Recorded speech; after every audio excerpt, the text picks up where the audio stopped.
Welcome to our viewers on public television here in the US and around the globe. Washington is poised for tonight's State of the Union address by President Trump. Aides say he'll call for bipartisan cooperation and unity. But Mr. Trump will deliver his primetime address to a divided Congress, one that's still smarting after a 35-day partial government shutdown over the president's call for a border wall with Mexico. For more on what we can expect tonight, the BBC's Catty Kay joined me earlier.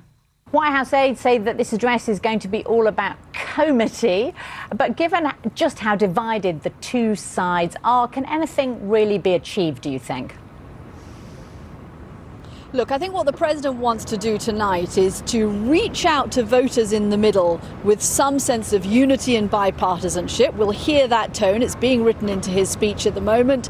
And then also appeal to his base with a tougher line on immigration and that border wall.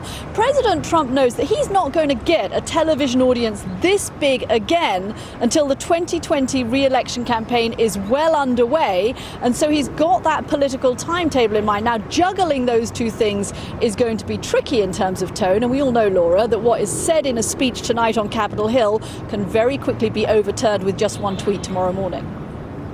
Well, it can indeed. So, Catty, is this really laying out the battle lines for the 2020 election?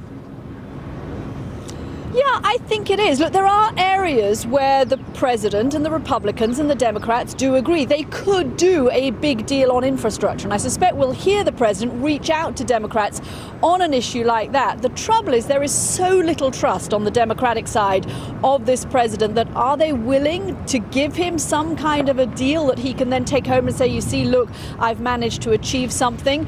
The 2020 re-election campaign, in a sense, is starting right now. We've already had those Democratic candidates who have launched their bids. They're going to be sitting right in front of the president.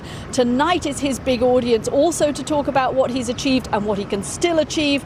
And of course, the spectacle of all of this, crowned by Nancy Pelosi, Laura, sitting right behind him, the Democrat who has just given him a very tough time, a tough run for his money over that government shutdown. You're right, the 2020 re-election campaign is all over this State of the Union address.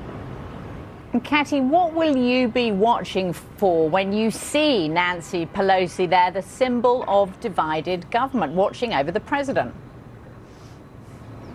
Yeah, I mean, it's almost a kind of visual reminder in every shot, because in these States of the Unions, you have the president and then you have the two people, Mike Pence and Nancy Pelosi, sitting behind him, and they're in almost every shot. It's almost a visual reminder for people of this new, tougher political landscape that President Trump now faces. I'd be surprised if she gives him much more than a cursory round of applause at the beginning. The rest of the time, expect her to sit pretty stone-faced while Vice President Mike Pence sits there cheering. That's a kind of prospect that always comes up in States of the Unions. And remember, it's not just Nancy Pelosi sitting behind him, it's all those newly elected members of the Democratic House of Representatives sitting in front of him.